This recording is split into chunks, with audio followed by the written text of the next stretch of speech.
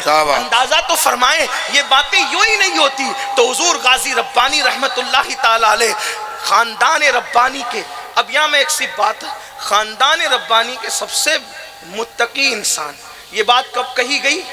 جب محمود میاں نہیں تھے تب کہی. کیا بات, یہ بات کب کہی؟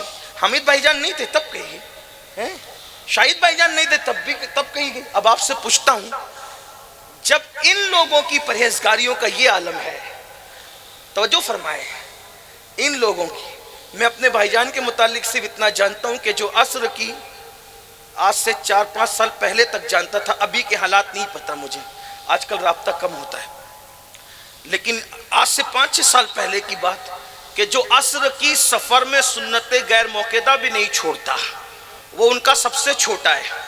توجہ فرمائے, غور فرما رہے, وہ ان کا سب سے چھوٹا ہے جو سفر میں بھی عصر کی سنت غیر موقعہ کو ترک نہیں کرتا, وہ سب سے چھوٹا ہے.